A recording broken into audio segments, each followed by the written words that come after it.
Shalom Bapak Ibu Saudara yang terkasih di dalam Tuhan, kita masuk pada pelajaran yang kedua di triwulan yang baru dengan judul Kejatuhan. Tapi sebelumnya mari kita berdoa. Kiranya Roh Kudus Tuhan boleh menolong kami untuk mengerti pelajaran pada pekan ini dan boleh menambah akan pengenalan kami tentang Engkau dari sisi yang lain yang boleh kami dapatkan pada kesempatan hari ini. Terima kasih Tuhan. Di dalam nama-Mu Yesus Kristus Tuhan Juru Selamat kami berdoa. Amin.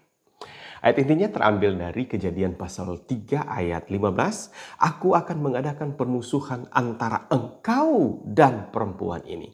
Antara keturunanmu dan keturunannya. Keturunannya akan meremukkan kepalamu. Dan engkau akan meremukkan tumitnya.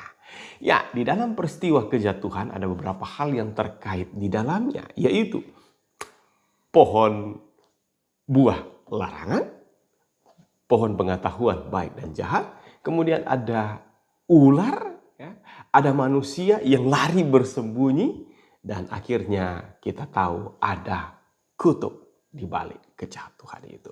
Walaupun temanya adalah kejatuhan, tetapi kita tetap harus fokus untuk mengenal Allah di dalam peristiwa ini. Jadi bagaimanakah kita dapat mengenal Allah dan hal-hal yang terkait dengan Allah dalam peristiwa kejatuhan? Yang pertama, mari kita melihat mengenal Allah melalui pohon terlarang. Apakah yang dapat kita pelajari tentang pohon pengetahuan baik dan jahat? Mari kita baca teksnya yang terdapat di dalam Kejadian pasal 2 ayat 16-17. Lalu Allah memberi perintah ini kepada manusia. Semua pohon dalam taman ini boleh kau makan buahnya dengan bebas. Tetapi pohon pengetahuan tentang yang baik dan yang jahat, janganlah kau makan buahnya. Sebab pada waktu engkau memakannya, pastilah engkau mati. Wow, ini sebuah instruksi yang tegas. Bukankah dengan adanya pohon pengetahuan baik dan jahat inilah maka terjadilah kejatuhan manusia dalam dosa? Apakah Allah tidak menyadari bahwa hadirnya pohon ini justru akan menjerumuskan manusia? Tentunya Tuhan tahu. Jika Tuhan sudah mengetahui kenapa Tuhan masih menaruh pohon itu sehingga mudah dijamah manusia, adakah Allah sengaja menempatkannya? Ya, saya yakin jawabannya adalah ya. Tetapi kita harus ingat bahwa bukanlah niatan Allah untuk mencobai manusia. Karena Yakobus 1 ayat 13-14 menyebutkan bahwa ia sendiri tidak mencobai siapapun. Mari kita coba selidiki mengapa Tuhan menempatkan pohon ini di tengah-tengah Taman Eden. Pena Inspirasi menyebutkan, walaupun diciptakan tak bersalah dan suci, nenek moyang kita yang pertama tidak ditempatkan di luar kemungkinan membuat kesalahan. Allah dapat menciptakan mereka tanpa daya untuk melanggar tuntutannya. Tetapi dalam keadaan demikian, tidak akan ada perkembangan tabiat. Pelayanan mereka tidak bersifat sukarela, tetapi terpaksa. Oleh sebab itu, ia mengaruniakan kepada mereka kuasa memilih, kuasa untuk taat atau tidak taat. Dan sebelum mereka dapat menerima berkat-berkat penuh yang ia ingin berikan, kasih dan kesetiaan, manusia harus diuji. Saya suka kata-kata yang muncul dari Pena Inspirasi di sini adalah untuk perkembangan tabiat, untuk mana mereka harus diuji, ya, dan ada juga kuasa memilih. Lebih lanjut, itu adalah tujuan Allah, tujuan Tuhan untuk mengisi kembali surga dengan keluarga manusia. Jika mereka mau menunjukkan diri mereka taat pada setiap firman-Nya, Adam harus diuji. Saya suka di sini ya. Diuji untuk melihat apakah dia patuh atau tidak patuh. jika dia bertahan dalam ujian, instruksinya kepada anak-anaknya hanya akan kesetiaan. Pikiran dan pikirannya akan menjadi seperti pikiran dan pikiran Tuhan.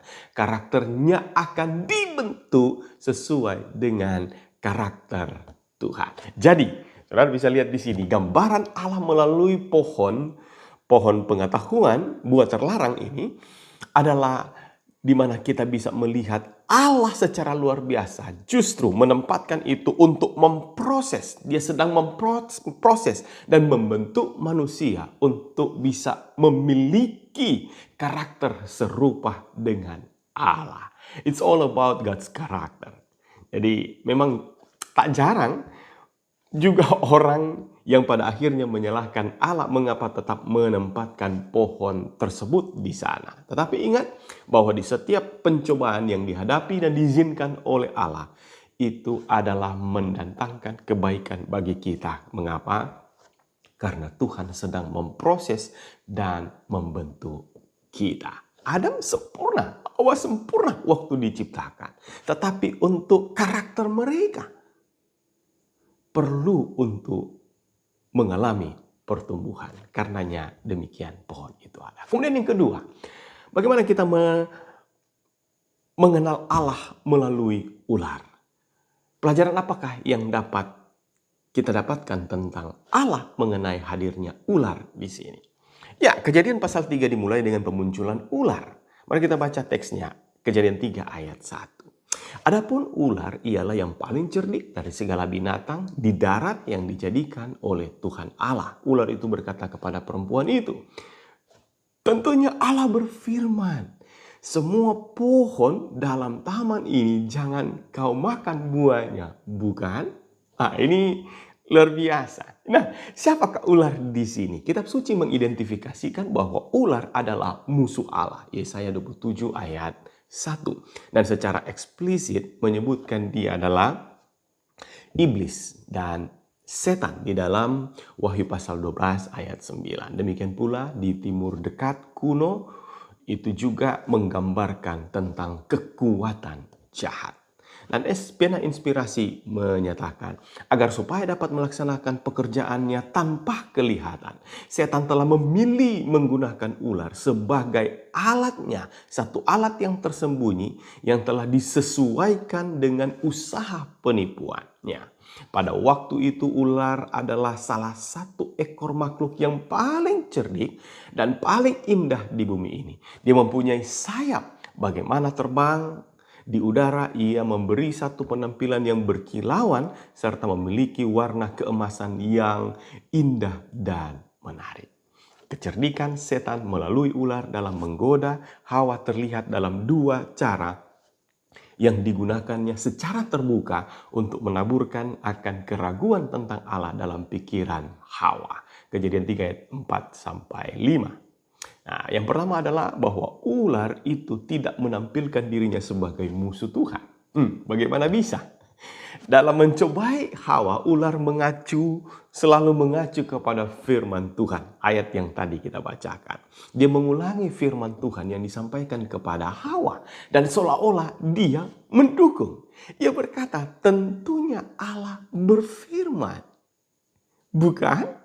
Luar biasa, ini suatu trik. Trik ini terjadi kepada Hawa. Dan juga terjadi kembali kepada Yesus. Saat mana setan mengutip firman-Nya itu sendiri di dalam Matius pasal 4 ayat 6. Hati-hati saudaraku, jika kita tidak jeli dan benar-benar memahami firman Tuhan, kita akan mudah untuk disesatkan dan terjatuh. Kemudian yang kedua, ular itu tidak langsung membantah Hawa. Ketika Hawa menyatakan firman Tuhan yang dia telah terima, ular mengajukan pertanyaan yang menyiratkan bahwa dia juga percaya pada apa yang Tuhan telah katakan kepada mereka. Jadi ketika dia bertanya, tentulah Tuhan berfirman, semua pohon yang di taman ini jangan kamu makan buahnya, bukan? Ini menunjukkan betapa licik dan culasnya makhluk ini dalam memperdaya manusia. Dan seperti yang kita ketahui bersama, pada akhirnya dia juga berhasil untuk mencobai dan memperdaya manusia. Ingat bahwa Allah lah yang mengizinkan setan untuk mencobai Adam dan Hawa. Mereka pun diciptakan bukan seperti robot yang hanya dikendalikan oleh Allah, dapat dikondisikan terus-menerus untuk menurut Allah, tapi mereka memiliki kebebasan untuk memilih. Walaupun digodai, mereka harus memilih apakah menyenangkan Allah, mereka mau menyenangkan Allah atau tidak, mereka sendiri harus memilih. Dan seperti yang kita ketahui, Adam dan Hawa memilih, menjatuhkan pilihan. Dan itu berdasarkan kebebasan memilih mereka sendiri untuk tidak taat kepada Allah dan kemudian memakan buah terlarang. Sangat-sangat disayangkan. Dan akibatnya, kejahatan, dosa, penderitaan, penyakit, dan kematian melanda dunia sejak saat itu. Keputusan Adam dan Hawa mengakibatkan setiap orang lahir dengan sifat dosa dan kecenderungan untuk berbuat dosa. Apakah yang kita dapat pelajari tentang Allah melalui hadir ular di konteks ini? Ya, walaupun banyak orang yang pada akhirnya menyalahkan Allah mengapa tidak memproteksi manusia atau menghalau, mengusir, mencegah ular untuk menggoda Hawa. Tetapi di sini kita bisa melihat gambaran yang jelas dari sosok Allah yang benar-benar memberi kebebasan memilih kepada manusia. Allah tidak mau menerima penyembahan dan penurutan yang terpaksa. Dia mau itu harus lahir dari hati yang mengasihi dan hati yang menyembah pencipta. Walaupun kebebasan memilih ini sangat rawan dengan kecenderungan untuk tidak mengakui, menghargai, dan menolak penyembahan kepada Allah. Tetapi Allah begitu fair di dalam hal ini. Allah pun bukan tanpa solusi, saudara. Melawan setan bukanlah tandingan kita. Namun Allah mau agar kita boleh berserah penuh dan percaya kepada firman-Nya, maka kuasa Tuhanlah yang akan memenangkan kita pada setiap tipu muslihat setan. Demikianlah gambaran tentang Allah melalui hadirnya ular. Kemudian yang ketiga, mengenai Allah melalui tindakan bersembunyi manusia. Apa yang dapat kita pelajari tentang Allah di sini? Setelah Adam dan Hawa jatuh dalam dosa, ketika mereka lebih mempercayai pada harapan yang palsu yang salah, dosa kemudian memisahkan mereka dari Allah. Mereka merasa telanjang karena mereka kehilangan pakaian kemuliaan mereka yang mencerminkan akan hadirat Tuhan. Gambaran Tuhan telah dirusak, dipengaruhi oleh dosa. Dan perhatikan saudara, kata kerja membuat, ya, dalam frase membuat cawat, sejauh ini diterapkan hanya untuk pencipta, Allah pencipta. Dengan demikian, mereka seolah-olah menggantikan sang pencipta ketika mereka berusaha untuk menutupi dosa mereka. Dan ini adalah suatu tindakan pembenaran diri melalui perbuatan. Galatia 2 ayat 16. Ketika Tuhan mendekat, saat mana mereka bersembunyi, Dia menanyakan kepada mereka pertanyaan retorik. Di manakah engkau? Kejadian 3 ayat 9. Pertanyaan yang sama yang akan ditanyakan Tuhan kepada Kain di dalam Kejadian pasal 4 ayat 9. Jadi tentu saja Tuhan tahu jawaban atas pertanyaan-pertanyaan ini. Nah, pertanyaan ini diajukan untuk kepentingan yang bersalah. Untuk membantu mereka menyadari apa yang mereka telah lakukan. Dan pada saat yang sama untuk menyadarkan, menuntun mereka pada pertobatan dan keselamatan. Sejak manusia berdosa, Tuhan bekerja untuk keselamatan dan penebusan mereka. Faktanya, seluruh skenario ini mencerminkan ide dari keputusan investigasi atau penyelidikan awal yang dimulai dengan hakim menginterogasi pelakunya, ya, Kejadian 3 ayat 9, untuk mempersiapkan mereka untuk menerima, agar bisa menerima hukuman, Kejadian 3 ayat 14 sampai 19, tetapi Tuhan melakukannya juga untuk mendorong pertobatan, dan pada akhirnya akan membawa kepada keselamatan. Ini adalah motif yang terlihat di dalam keseluruhan Alkitab. Ide ini ada di dalam keseluruhan Alkitab. Apakah kita juga sama memiliki kecenderungan mencoba menyembunyikan dosa kita, membenarkan diri kita sendiri, dan seringkali menyalahkan orang lain? Ini pun harus menjadi pelajaran bagi kita semua.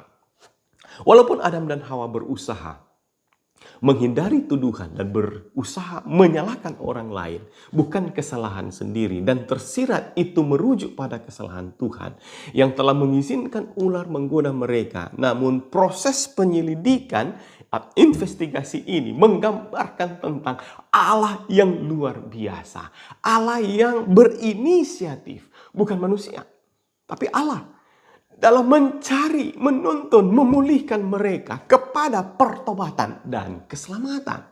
Dengan interogasi ini, manusia dituntun untuk mengakui kesalahan dan dosa mereka.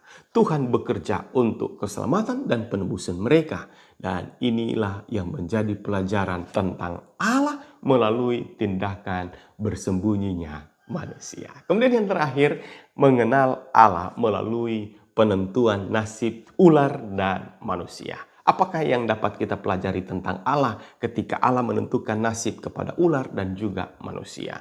Tuhan memulai penghakimannya dengan ular karena dialah yang memulai keseluruhan drama ini. Ya.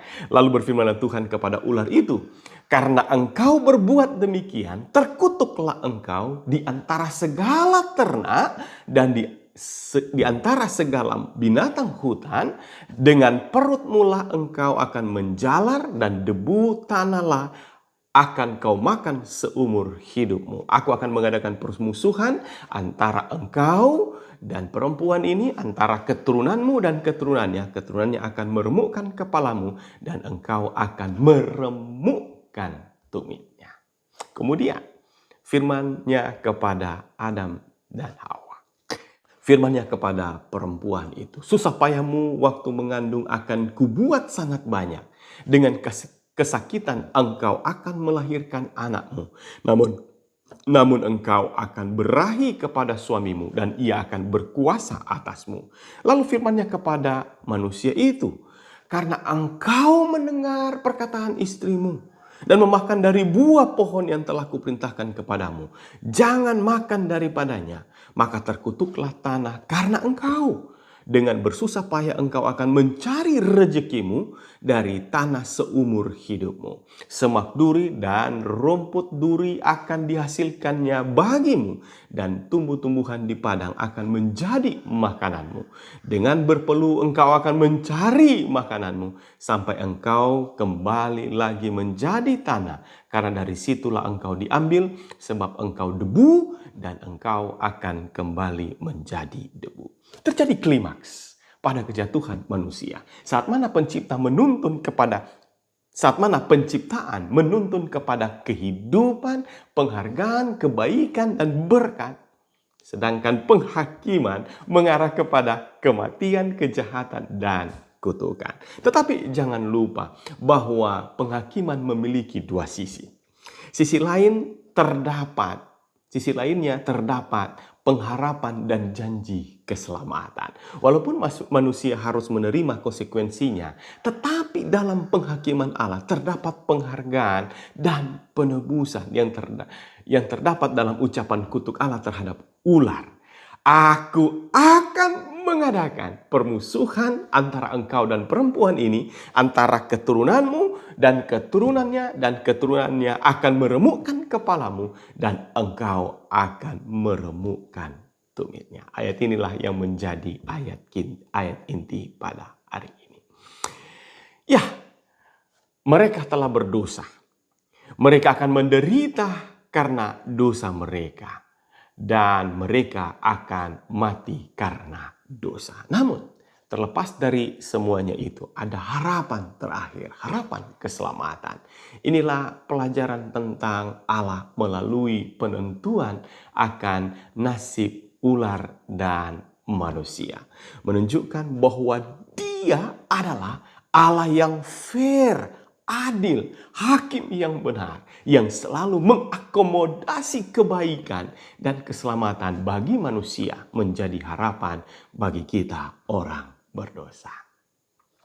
Dalam penciptaan manusia sempurna, lingkungan sempurna, kebahagiaan sempurna. Tetapi oleh karena kejatuhan dalam dosa, maka segala kesempurnaan itu rusak. Segala konsekuensi pun dituai. Walaupun dalam kerusakan dunia oleh karena dosa, namun kita tetap dapat melihat gambaran Allah yang luar biasa di balik peristiwa kejatuhan. Pekan ini kita menemukan bahwa gambaran yang sempurna tentang Allah, Dia adalah pertama, Allah yang memproses, membentuk karakter kita melalui ujian hidup.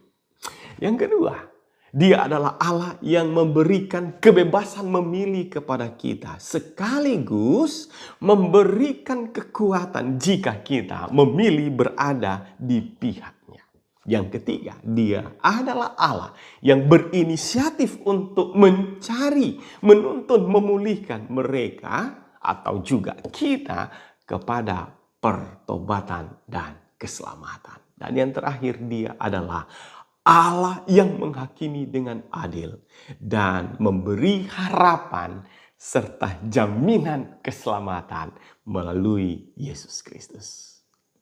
Kiranya rangkuman Sekolah Sabat pada pekan ini dapat menolong kita memahami lebih luas, lebih dalam mengenal akan Allah yang baik. Walaupun manusia telah jatuh di dalam dosa, tetapi kita bisa tetap melihat gambaran Allah yang sempurna di balik peristiwa kejatuhan. Tuhan Yesus memberkati saudara sekalian. Terima kasih Tuhan untuk penjabaran tentang Engkau melalui peristiwa kejatuhan. Engkau sungguh baik bagi kami, dan Tuhan sedang bekerja agar kami bisa memahami Engkau melalui peristiwa kejatuhan manusia yang pertama. Kuatkan kami, teguhkan kami. Kami berada di dalam lingkungan berdosa dan hati kami memiliki kecenderungan untuk berbuat kejahatan. Tetapi dengan kami melihat konsep Allah yang sempurna, Allah memberikan kekuatan untuk kami bisa menang terhadap setiap pencobaan. Terima kasih Tuhan. Inilah doa kami, memberkati semua yang telah mendengarkan akan penjabaran ini. Dimanapun saja saudara berada, di dalam nama-Mu Yesus Kristus Tuhan Juru Selamat kami berdoa. Amin.